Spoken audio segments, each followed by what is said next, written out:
This is our union, 65,000 strong and growing.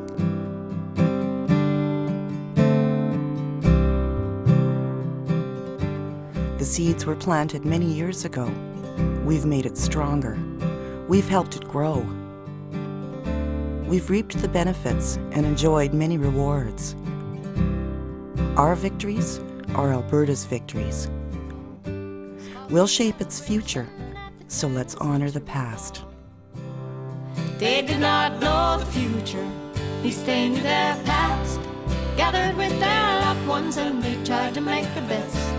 And they called out for the music, danced until the dawn, prayed for peace and plenty in the new day coming on. By the time that I was 20, the Great War had come and gone. In its wake, a tragedy, melodies unsung. It's 1919. The war that has gripped the world is over.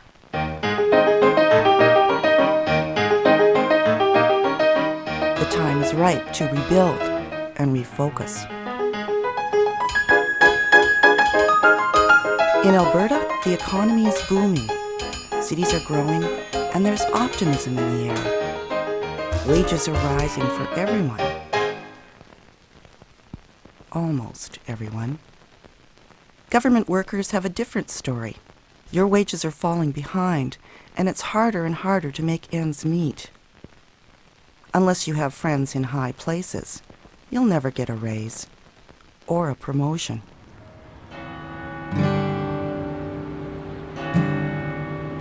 March 26th.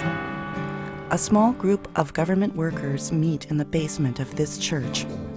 Under the legislation of the day, they could be fired for what they're doing. Under the old master-servant law, a servant was somebody who would behave like you'd expect a servant to behave. You wouldn't ask your master for anything, you'd sort of take what your master gave you. Whereas an employee is a different kettle of fish. An employee works under a contract of employment. An employee knows that he or she has rights. A civil servant had no rights to negotiate, or could be fired for even asking for a raise in pay. Provincial government employees had all sorts of concerns. They realized that they couldn't address them individually, so they decided to get together and address them collectively. The Civil Service Association of Alberta is born. Their motto: unity, strength, protection. They were a fairly courageous group too, because they must have known that most of the politicians wouldn't like that at all. Despite government threats that they would be terminated from their jobs for participating, 18 delegates and 11 members of the provincial executive attend the first CSA convention in February of 1921. To these civil servants, it's worth the risk. William Aiken is elected as the first president. The first order of business was to deal with patronage appointments, wages, and benefits. As a government employee, you waited for the government to recede behind that building there and to pass an order in council that would tell you what you were going to get paid and what the terms and conditions would be for that particular year. Unlike real trade unions, the CSA doesn't have the right to true collective bargaining. Despite this, they do make significant gains for members.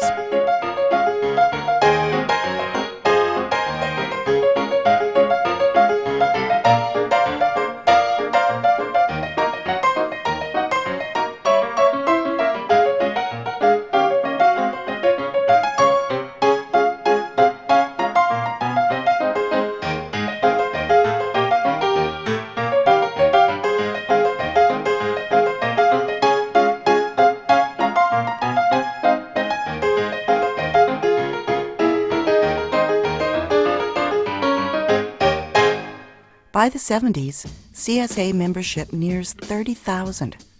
But the golden years of economic growth in the province were nearing the end of their cycle.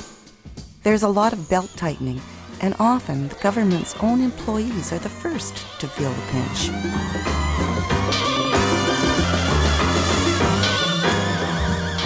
People who were once nice, meek civil servants didn't feel like being nice, meek civil servants anymore.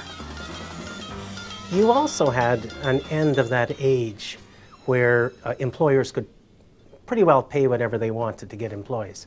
Things were starting to tighten up a little bit, and I think that they were tightening up in the government quite a bit too. So when the government tried to tighten the strings a little further than they should, people started going on strike. They started challenging the government on all sorts of grounds. In 1974, any CSA member who chooses job action is essentially breaking the law. Don't count on labor relations support to come in and back you up. Don't count on due process in the courts. Essentially, you are breaking the law. The servants got downright uncivil at that point. They went on one strike action after another. After several short strikes, 12,500 government workers went off on strike at the same time. That probably more than anything got the government to consider the possibility that maybe they should pass a law that made this association into a trade union and deal with them that way. In 1976, the CSA applies for recognition as a bona fide trade union, the Alberta Union of Provincial Employees. By then, workers in other industries had already enjoyed 3 decades of full bargaining rights. For the fledgling union, it couldn't have been a worse time to begin. AUPE had to learn fast to survive and maintain its integrity as a trade union for its members. Bill Broad leads the organization through its transformation, from a social club to a union with some teeth.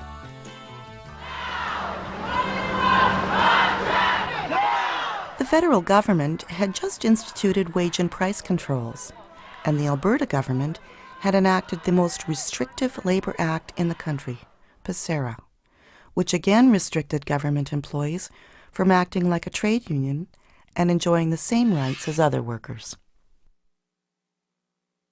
Under fiery President John Booth, AUPE begins to develop its identity as a tough union that has its eye on the bigger picture, while getting the best deals for its members.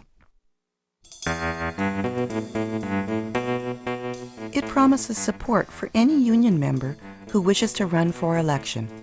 It learns the power of the press and the importance of using public opinion to advance the issues. It's not afraid to challenge the government in court, and it takes the issue of freedom of association before the International Labour Organization. Most significant, perhaps, AUPE establishes union stewards as fully authorized worksite representatives and institutes an educational program to train them.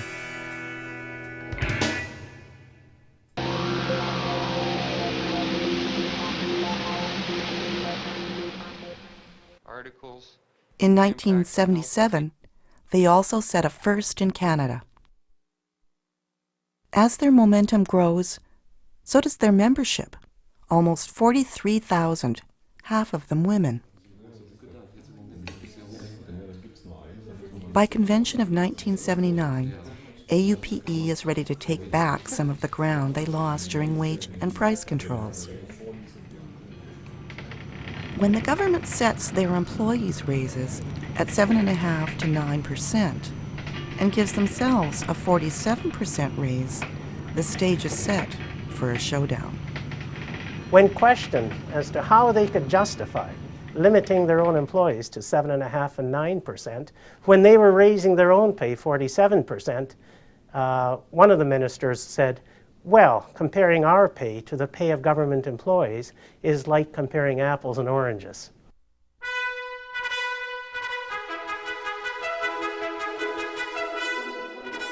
And our members were mad. They were really angry. It was not only disrespectful, it was unfair. They could see that even though they had won the right to be a union, that they still weren't being given the right to bargain collectively, that wages and terms and conditions were still going to be set by order and council like they were in the good old days. 4,000 members walk off the job. Their wildcat strike lasts 3 weeks before the government goes back to the bargaining table. AUPE effectively challenged rigged arbitration rules and the ban on strikes. People sit up and take notice that this union had really taken on the issue of wage and price controls and done something about it. Our strike in 1980 was a front page story. And people were starting to sympathize with us just a little bit because they were starting to feel the pinch also. And they saw that government employees were taking on wage controls. We became more politically astute then, and we became more politically active. Government took us seriously. We made all sorts of gains. Our membership shot way up because people could see that we were the union of choice. We went up from something like 45,000 to about 52,000 in a year and a half. New headquarters are built and regional offices are open throughout the province. But this period of growth and optimism was not to last. We cannot seek a future till we know our past. Gather with our loved ones and we try to make the best. And we call out for the music, dancing till the dawn. Pray for peace and plenty in the new day coming on. Work for peace and plenty in the new day coming on. Over the next 10 years, AUPE fights for its life as the government's aggressive policies of privatization, deregulation, and belt-tightening decimates the membership, demoralizes the workers, and nearly forces the union into bankruptcy. Negotiating is tough, but AUPE works hard to offer support for their members by securing initiatives like early retirement incentives, voluntary job sharing, re-employment counseling, and decent severance packages. In 1 year alone, AUPE files over 1,000 grievances on behalf of its members. At first, people would argue that these civil servants were only interested in earning higher pay increases. And gradually they began to realize that we were the ones who were highlighting the effects of all this privatization, these cutbacks and contracting out experiments that the government of Alberta was running. It was as if there was an animosity by the government towards its own workers. There was a period of time, especially in the early 90s, when government began to talk as if people who worked for the government were almost stealing their paychecks. How dare you be a government employee, taking the public's money in the way you're taking it? And so when that started happening, the union ran a whole lot of campaigns showing the public what the members are doing, how the members who work for the government of Alberta and who work for the boards and agencies, members of the Alberta Union of Provincial Employees, actually improve the quality of life in this province. We were the ones who were there, Johnny on the spot, to explain to the public how it was going to cost them. Services are going to be reduced.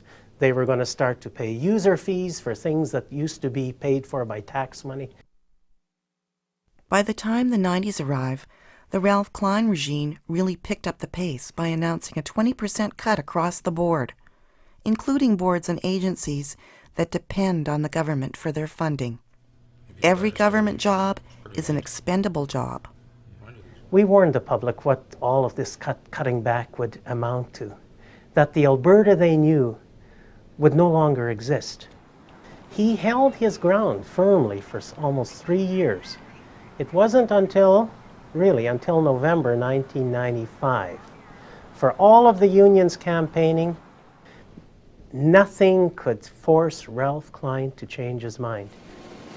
The tide is finally turned by a small group of workers from the Foothills Hospital in Calgary. They are the lowest paid workers in the hospital. Weeks before, they had accepted wage concessions in order to keep their jobs. And now there is talk that they'd be next to go. They'd simply had enough. They walk off the job. The Alberta Union of Provincial Employees had locals that joined them on the picket line. There was going to be a shutdown of hospitals pretty quickly over this issue. The public in Calgary would not normally support a strike at the hospital. But in this case, all of them were honking their horns and showing their thumbs up, and the media reported without exception that this was the first time they saw Ralph Klein blink. Dan McLennan is elected president. The union's fortunes and reputation continue to improve, which ushers in a new cycle of growth and prosperity for the union. Suddenly, we were one of the most visible organizations in the province, and that seemed to have a real effect. Because from then on, everything got better. It seemed that bargaining got easier, not immediately, but the trend down had been reversed, and we were moving back upwards again. Employers don't take you seriously if they know they can bankrupt you, and they're not going to respect you because you can get a $400,000 fine or $1 million fine, and the union has to be in a position to write the check. And until the members voted on a dues increase in 1997, this union couldn't write a check for almost anything. And you go to a convention and say, look, you know, these people sitting on the left or the right or the middle, if they can do that, you can do it too. So I think the union's changed in that there's some really good examples of heroes who stood up. In bargaining, the employer knows whether or not you've got support, and they're not afraid to challenge you. And when you can stand up, you can win. Members are seeing that they are the union, and that it's up to them to build the union and to take the province along with them.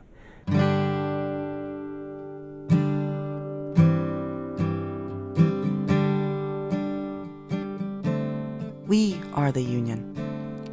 It's up to us to build the union, just like the members who met back in 1919 to decide that they were going to form an association. Just like their actions through all of the years that took us to the place that we are today. Our actions today are going to determine what tomorrow will look like. Now some of us have plenty, some of us have peace. Most of us are struggling for a little bit of each. Come and take my hand and we'll dance until the dawn. Work for peace and plenty in the new day come along. We cannot seek a future till we know our past. Gather with our loved ones and we try to make the best. And we call out for the music, dance until the dawn. Pray for peace and plenty in the new day come along. Work for peace and plenty in the new day come along.